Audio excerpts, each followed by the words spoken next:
من الشيطان الرجيم. بسم الله الرحمن الرحيم. الحمد لله وحده والصلاة والسلام على من لا نبي بعده. أما بعد، السلام عليكم ورحمة الله تعالى وبركاته. وعليكم السلام ورحمة الله وبركاته.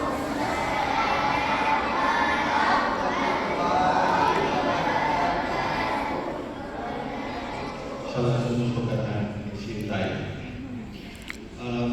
For me personally, this is a bittersweet moment. Bitter, because the month of Ramadan is coming to an end. There's a few days left in the month of Ramadan. Sweet, because there's something to look forward to, something to celebrate the day of Eid. Before I forget my colleagues and my friends here at school, كل عام وأنتم بخير. May Allah subhanahu wa ta'ala accept all the good deeds that you have performed throughout the month of Ramadan, inshallah. And may Allah make us the fortunate ones to witness yet another Ramadan, inshallah. Sir just asked me to say a few words, and there's not much to say because time is not on our side, unfortunately. As a nation, we have a problem. We do have a problem. And the problem that we have is unfortunate that we do not study the life of the Prophet ﷺ anymore. We do not do that anymore. Because if we did, we would have known what the Prophet ﷺ said. كان من دعاء رسول الله صلى الله عليه وسلم, from the du'as of the Prophet عليه الصلاة والسلام, constantly made and advised you and I to memorize and to make in our lives. One of these du'as was, Allahumma arina al-haqqa haqqa wa razaqna al-tibaa.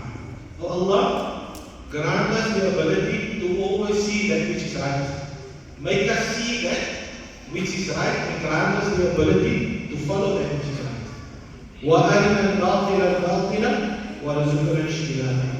You know, Allah, that which is abnormal, make it always look abnormal to us and grant us the ability to stay away from it. I just had a talk with Hafizah and I asked him how Quran was coming. Simple example. He said, you know, Maulana, the first few days of Ramadan, there's not even place for the Imam. I know you know this and I know it as well. I've seen people in the month of Ramadan consuming alcohol. It's not a surprise anymore. That which is normal today is abnormal. What Islam brought, people frown upon them. If you go outside on a sunny day, you'll find a woman walking semi-naked, then Muslim men will find that appealing. The same man that claims that Allah is his creator, the same man that says Rasulullah is his role model, a lady walks in the road in the heat of the sun, fully covered. The kuffar is not mocking her, that same Muslim brother is mocking her. This is the reality today. This is the problem that society has. That which is normal has become abnormal. And that which is abnormal, we've started to accept in our lives. And I would like to say this to each and every one of you. A friend of mine, you went to a country called Qatar. It's in the UAE, United Arab Emirates. You went there. They didn't go for a holiday. They went there to go and spread the word of Allah subhanahu wa ta'ala. They went to go give dawah, they went to Jama'ah. And he came back and the report he gave me, it made every hair on my body stand up. He said, Maulana, we came to Qatar. And Qatar is one of the states in the UAE. 2-hour flight away from Makkah to in Makkah, where Islam started, where Islam originated from. He says, Maulana, we came in Qatar, we had a guy, and he took us to the Arjubariya. He says he took us to the people on the outskirts of Qatar. The people that were no longer staying close to the city. Alhamdulillah, Allah has afforded me the honor to be in Qatar. Beautiful city. But they went to the outskirts, many kilometers away from the city. And they came across a town where approximately 400 people were staying. 400 people were staying in that locality. The guide said, I will collect you after 3 days. You can find out what the condition is of the people. Remember, it's in UAE. This was 2 years ago. They walked around and they came across a very old man. And this old man, he asked him, alhamdulillah, there were some people in the Jama'ah who could speak the language. They could speak Arabic. So they said they are foreigners, they are in Qatar, and they are here to give some dawah to remind people about the greatness of Allah.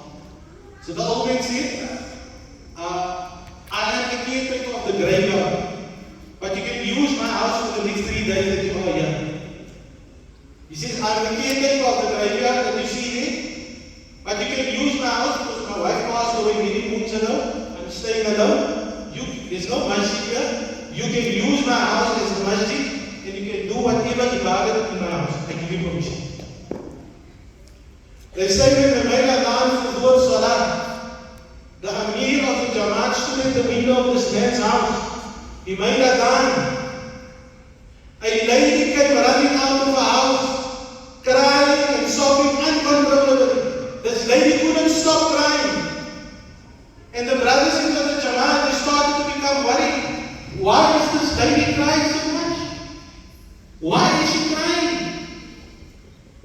Eventually the person that made the adhan, he turned around and went to this lady and he asked this lady, why are you crying, sister? Why are you crying? She says, my brother, it is after 30 years that I'm hearing the adhan. She says, it is after 30 years that I'm hearing the adhan with my ears. Every day Allah offers us the opportunity to hear the adhan 5 times every day. How many of us? How many of us hear and respond to the adhan? 30 years, this lady said, that was the last time I heard the adhan in this locality. Allah made it as such. Within the 3 days, somebody passed away in the locality. And the caretaker asked the Jamaat, is there any learned person in this gathering here with you that can make the janazah salah of this man? And the Amir of the Jamaat said, yes, there's an alim. He can do it. They say as they laid the mayyit down, the caretaker, when they started with the salat of janazah, the caretaker went to lay next to the man that they were making salat of janazah upon. The caretaker went to lay next to him. When the Amir was done making the salat of janazah, they carried the body to the graveyard and he asked this old man, what did you do? Why did you lay in front of this man when we were performing salat of janazah? He says, my brother, I'm the caretaker of that graveyard. For the last 50 years, I'm the caretaker. All of those people in that graveyard, they are buried without salat of janazah. I feared that when you left, that if something should happen to me, nobody would read my Salatul Janazah, so I took it in advance. I took my Salatul Janazah in advance. That's why I laid in front of the brother when you make Salatul Janazah. Brothers and sisters in Islam, unfortunately my time is up. May Allah subhanahu wa ta'ala bless us to hold fast to this deen of Islam. Say Ameen. May Allah make us live with Iman. Say Ameen. Ameen. May Allah make us die with Iman. May Allah take us to become with Nabi Muhammad sallallahu alayhi wa sallam. Alhamdulillah. Alhamdulillah.